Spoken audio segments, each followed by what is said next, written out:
সম্মুখৰ প্ৰথম লাইনৰে যদি টিকেট আপোনালোকে 350-320 টকা কৰিছে, পিছফালেতো আপোনালোকে 700-800 টকা কৰিছে, এই 700-650 হেনেকুৱা দেখাইছে। তেনেহ'লে সাধাৰণ মানে ইয়াতে কেনেকৈ চিনে পুলিচত আহি আপোনালোকৰ পৰা মই চাইছোঁ এইটো চাব নৰ্মেল 320, এক্সিকিউটিভ 340, 360, VIP 600। এতিয়া মইনো ক'ত মিছা কথা ক'লোঁ, মই নিজে চাইছোঁ। আৰু এইটো আপোনাৰ মই 31 তাৰিখৰ চোৱাই নাই, 2 তাৰিখৰ চাইছোঁ, বহুত পিছত চাওক আপোনাৰ 2 তাৰিখৰ চাইছোঁ, 2 তাৰিখে আপোনাক দেখাই আছে ইমান। এতিয়া ফাৰ্ষ্ট লাইনৰ যদি এইটো হয় তেনেহ'লেতো অসুবিধা হ'ব নহয় বাইদেউ। এতিয়া নহয় আমি এইটো আলোচনা কৰিছিলোঁ গোটেইকেইটা আমাৰ যিমান থিয়েটাৰ আছে, চিনেমা হলছ আছে গুৱাহাটীত, যে ডিষ্ট্ৰিবিউটৰৰ পৰা আমি এটা ফিক্স ৰেট কৰি ল'ব লাগিব। Distributor is totally associated. বেলেগ মুভি আপোনাক ফ্ৰী দেখাব দিয়া নাই আমি, ফ্ৰী নালাগে আমাক।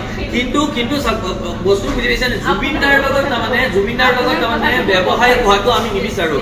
আৰু আমি জুবিনদাৰ এখন ফটো বিক্ৰীও কৰিব দিয়া নাই, গম পাইছে? কোনোবাই যে জুবিনদাৰ ফটো বিক্ৰী বা জুবিনদাৰ নামত পানী যদি বিক্ৰী কৰিব বিচাৰিছে সেই মানুহকো আমি কিন্তু বাধা দিছোঁ। তাতে যদি এতিয়া যদি অকণমান মুনাফাৰ কাৰণে জুবিনদাৰ এনেই হৈ আছে পৰিস্থিতিটো, আমি কি কৰিম সেইটো আমি গম পাইছোঁ। সেইটো কাৰণে আমি চবৰে ডিছকাছ কৰিছিলোঁ যে ডিষ্ট্ৰিবিউটৰে যদি আমাক এটা ফিক্স ৰেট দি দিয়ে গোটেইকেইখন চিনেমাতে, এইটো কেতিয়া দিব? অলৰেডি আমাক বুকিং কৰোৱা মানুহে আমাৰ তাত অভিযোগ দিছে, কমপ্লেইন দিছে যে আমি যদি ফাৰ্ষ্ট লাইনত 350-320 টকাৰে চাব লাগে, পিছৰ লাইনত আমি 400 টকা 500 টকা দিব লাগে। মানুহে কেনেকৈ সাধাৰণ ৰাইজটো আহিব নোৱাৰিব নহয়। এতিয়া আপুনি লাষ্টৰ দিনা কমাই দিব, যিখিনি মানুহ ইয়াতে লাইন পাতিব সিহঁতক আপোনালোকে টিকেটটো অকণমান প্ৰাইচ কমাই দিব। আমি নিজে প্ৰাইচ ফিক্স নকৰোঁ, মানে প্ৰগ্ৰামিং টিম বা ডিষ্ট্ৰিবিউটৰে আমাক প্ৰাইচ দিয়ে। তো সেইটো হিচাপে তাতে মলৰ কৰ্তৃপক্ষ বা চিনেমা হলৰ মালিকৰো এটা সেই থাকে, সেইটো থাকে। আমি বস্তু নজনা নহয়, সেই মুনাফাটো আপোনালোকে কমাই দিয়ক।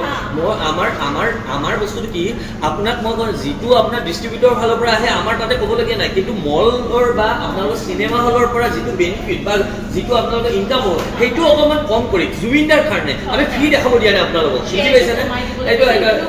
এই বস্তুটো এই কথাটো আপোনালোকে গুৰুত্ব সহকাৰে লওক। আৰু এইটো আমি আমাৰ অভিযোগ লৈ অহা নাই, সৰ্বসাধাৰণ ৰাইজৰ গোটেই অসমবাসীৰ তাৰমানে অসমবাসীৰ আজি এটা মনত প্ৰশ্ন হৈছে আমি জুবিনদাৰ এই মুভিখন চিনেমাখন চাব নোৱাৰিম নেকি? কাৰণ 500 টকা দি পেলাই সাধাৰণ মানুহে নোৱাৰে, দিন হাজিৰা 500 টকা কৰা মানে তেনেকৈ আৰু 500 টকা। আৰু আপোনালোকে অলৰেডি বুকিং আপোনালোকে যিবিলাক এডভান্স বুকিং লৈ আছে মোবাইলত বা নেটত অনলাইন লৈ আছে, সেইবোৰতো অলৰেডি পইচাতে বেছি এইটো কনভিনিয়েন্স চাৰ্জ থাকে। আৰু এইবোৰত আকৌ এড হ'ব, সেইটো এই 320 বা 500ৰ পৰা যাই থৈ 550কে এটা টিকেট কৰিব, কেনেকৈ চাব মানুহে?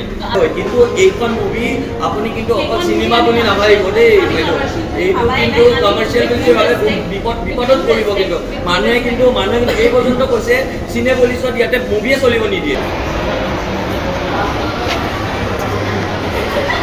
যিটো কথা ওলাইছে যে আপোনালোকৰ প্ৰাইচটো একদম মানে বহুত হাই, এতিয়া আমি চেক কৰি অকণমান চাইছোঁ আপোনালোকে নৰ্মেল আগৰ লাইনৰ টিকেট 350-320 টকা কৰিছে, এতিয়া আৰু বাকী পিছৰখিনি আৰু 500 প্লাছ কৰি দিছে।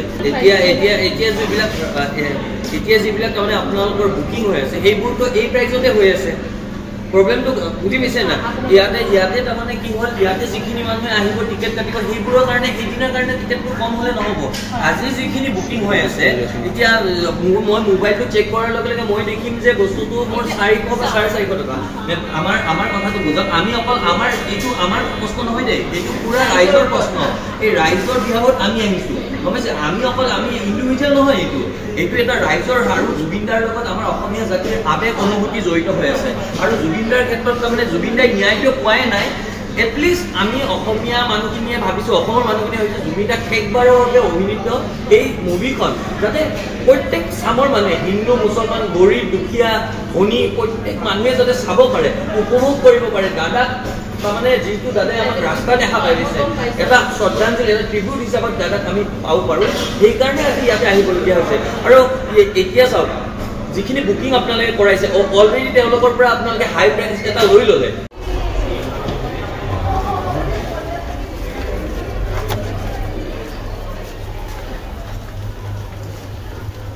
জুবিনদা শেষ অভিনেতা এখন চিনেমা, আৰু এইখন চিনেমাৰ লগত আমাৰ আৱেগ অনুভূতি, প্ৰতিজন অসম আৰু অসমীয়াৰ আৱেগ অনুভূতি জড়িত হৈ আছে। সেইকাৰণে ৰেটটো কিন্তু আপোনালোকে যিটো ৰেট দি আছে, ৰেটটো কিন্তু কোনো কাৰণতে একচেপ্টেবল নহয়। দাম বহুত হাই হৈ গৈছে আপোনালোকৰ।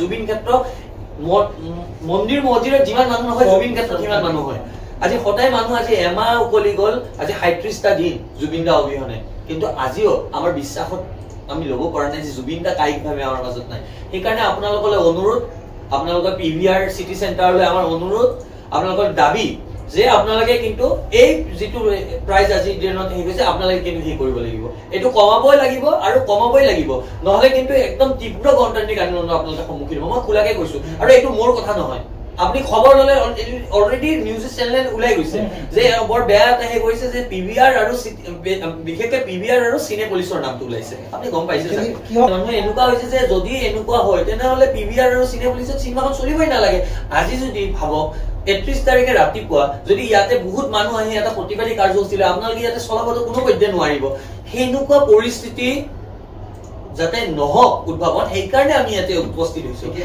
আপোনাক আজি ২৬ তাৰিখ 5 দিন আগতে আহি আমি আপোনালোকক জনাব লাগে এটো জনাইছো আপোনালোকে কিন্তু আজিৰ পাছত আজি জি ৰেড হল অনলাইন বহুত মানুহে অলৰেডি বুকিং কৰিলে এই হাই প্ৰাইজত আজিৰ পাছত কিন্তু আপোনালোকে কিন্তু এই ভুলটো নকৰিব এই আপোনালোকে এইটো আমাৰ দাবী বুলিয়ে ভাবে আমাৰ আহ্বান বুলিয়ে ভাবে আমাৰ অনুৰোধ বুলিয়ে ভাবে যি ভাবে আপোনালোকে ভাবিব পাৰে কিন্তু এই বস্তুটো যাতে আপোনালোকে নকৰে